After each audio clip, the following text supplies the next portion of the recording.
আসসালামু আলাইকুম। স্ক্রিনে যে মেক্সি জামাটি দেখতে পাচ্ছেন এটি আমি 6 মাস থেকে 1 বছরের বাচ্চার জন্য তৈরি করেছি। এখানে আমার মোট 12 গিরা কাপড় লেগেছে। এটি তৈরি করার জন্য প্রথমে আমি হাতার কাপড় কেটে নেব। দেখুন এখানে 4 পাট কাপড় আছে। 4 পাট কাপড় এখানে আমি 1.5 ইঞ্চি সেলাইয়ের জন্য এবং হাতার লম্বা 3.5 ইঞ্চি নেব, মোট 5 ইঞ্চি। দেখুন 5 ইঞ্চিতে দাগ দিয়ে এভাবে দাগ দিয়ে নেব। এখন এখানে 1.5 ইঞ্চি এভাবে ঠিক ভাঁজ করে দেবো। সেলাইয়ের উপরে যে সেলাইয়ের জন্য এখানে আমি 1.5 ইঞ্চি ভাঁজ দিয়ে নেব। দেখুন এভাবে ঠিক ভাঁজ দিয়ে নিলাম। এখন আমি এটা কাটিং করে নেব। দেখুন কাটিং করে নিলাম। এখন আমি বডির জন্য কাটিং করার জন্য আমি এখানে 4 পাট কাপড় নিলাম। এখানে আমার 4 পাট কাপড় আছে। 4 পাট কাপড় এখন আমি এটার মাপ নেব। এটার মাপ হচ্ছে 16 ইঞ্চি, সেলাই সহ 1.5 ইঞ্চি সহ 16 ইঞ্চি। এখানে 1.5 ইঞ্চি নেব। এটাও ওভাবে ভাঁজ করে নেব, যাতে এখানে আমি সেলাইয়ের জন্য 1.5 ইঞ্চি নেব। দেখুন ঠিক এভাবে ভাঁজ করে নিলাম। এটার উপরের অংশ এটা আমি প্রথমে এখন এই হাতাটাই এটার উপর মানে বডির অংশ, বডি পার্টের উপর হাতার পার্টটা রাখবো। রাখার পর এখানে আমি 1.5 ইঞ্চিতে একটা মার্কিং করে নেব। এখন ঠিক এভাবে আমি এভাবে দেখুন এভাবে ঠিক দাগ দিয়ে নিলাম। এখন আমি এখানে কাটিং করে নেব। এটাই হাতার মানে বগলের সাইড হবে। নিচে 1/2 ইঞ্চি ডাউন করে কেটে নেব। দেখুন ঠিক কাটিং করার পর ঠিক এরকম হবে। দেখুন ঠিক এরকম হয়েছে। এখন আমি গলায় রাবার দেওয়ার জন্য আমি এখানে 14 ইঞ্চি একটা রাবার নেব। দেখুন 14 ইঞ্চি। এখন আমি সেলাই নেব। প্রথমে হাতার যে নিচের যে সোজা অংশটা আছে ওইটা আমি এভাবে ঠিক চিকন করে সেলাই করে নেব। দেখুন এভাবে ঠিক চিকন করে মানে 1/2 ইঞ্চি কাপড় ধরেন যে ভাঁজ করে যাতে এরকমভাবে চিকন করে সেলাই করে নেব। দেখুন এভাবে সম্পূর্ণ চিকন করে সেলাই করার পর দেখুন হাতাটা অনেক সুন্দর লাগছে।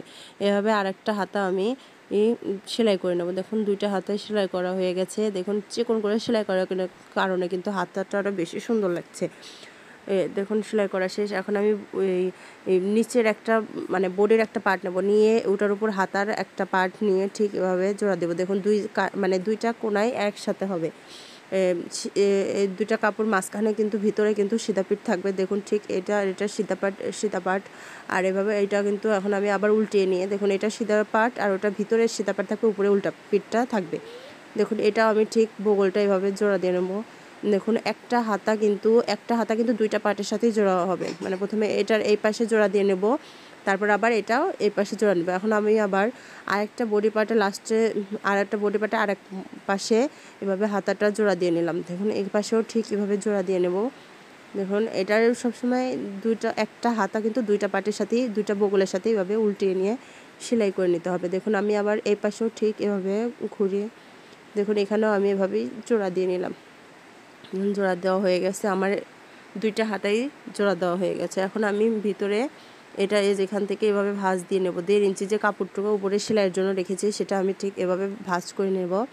দেখুন এভাবে ভাঁজ করে নেওয়ার পর ধীরে ধীরে এভাবে তারপরে আমি মাঝখান থেকে এভাবে সেলাই শুরু করব। দেখুন এখানে আমার এভাবে সেলাই করে নেব সম্পূর্ণ ঘুরিয়ে। এটা যতখানি কাপড় আছে সম্পূর্ণ এভাবে ঘুরিয়ে ধীরে ধীরে একটু 1/2 ইঞ্চি কাপড় ভিতরে ঢুকিয়ে দিয়ে এভাবে সেলাই করে নেব। দেখুন এভাবে সম্পূর্ণ ঘুরিয়ে ধীরে ধীরে সেলাই করে নেব। দেখুন আমার সেলাই এভাবে ঘুরিয়ে যাতে ধীরে ধীরে সেলাই করবেন, যাতে অনেক সময় ঢেউ যাতে না হয়, বাঁকা যাতে না লাগে, ধীরে ধীরে সেলাই করবেন। দেখুন এভাবে সম্পূর্ণ আমার সেলাই করা হয়ে গেছে। এখানে আমি 1/2 ইঞ্চি কাপড় কিন্তু রাবারের ঢুকানোর জন্য রাখবো। উপরে যে সেলাইটা দিচ্ছি এটা কিন্তু আর রাবারের জন্য রাখবো না, এটা সম্পূর্ণ আটকে দেবো। দেখুন এখানেও আমি 1/2 ইঞ্চি কাপড় এভাবে ঘুরিয়ে সম্পূর্ণ গলাটা এভাবে, এটা কিন্তু গলা হাতা সব একসাথে হবে। দেখুন এভাবে ঠিক 1/2 ইঞ্চি করে সেলাই করে নেব।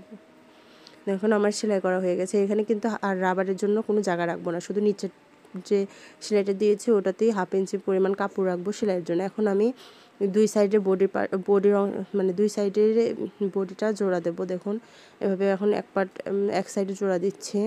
এটা নিচে থেকে এটা হচ্ছে বগলের অংশ। দেখুন এখানে এভাবে ঠিক একটু স্টিচ দিয়ে নিলাম। এখন আবার একটা ডাবল সেলাই দেব। দেখুন ডাবল সেলাই দিলাম। এখন অন্য পাশেও ঠিক একই রকমভাবে এখানে 1/2 ইঞ্চির মতো কাপড় রেখে আমি এভাবে সেলাই দিয়ে নিচ্ছি। আপনারা বেশি করতে পারেন, কমও করতে পারেন। দেখুন এভাবে বগলের অংশটা এখানে আমি একটু ভালো করে স্টিচ দিয়ে নিলাম। দেখুন এখানেও ডাবল সেলাই দিয়ে নেব। এখন নিচের পার্টও কিন্তু আমি হাতার মতো করে চিকন করে সেলাই করে দেব। দেখুন চিকন করে সেলাই করলে পরে আপনি যতই বেবি ফ্রকে যদি ফ্রক বানান কিংবা অন্য কোনো কিছু বানান সবসময় চিকন সেলাই দেবেন। দেখবেন ড্রেসটা আরও বেশি সুন্দর লাগবে। আমি সবসময় বাচ্চাদের জামা তৈরি করার সময় আমি এভাবে চিকন করে সেলাই করি। দেখুন ঠিক এভাবে সম্পূর্ণ ঘুরে এভাবে চিকন করে মানে 1/2 ইঞ্চি কাপড় আপনি একদম চিকন করে ধরে সেলাই করবেন, তাই দেখবেন হয়ে যাবেন। দেখুন এভাবে সম্পূর্ণ ঘুরিয়ে সেলাই করলাম। চিকন করে সেলাই করবে সম্পূর্ণ।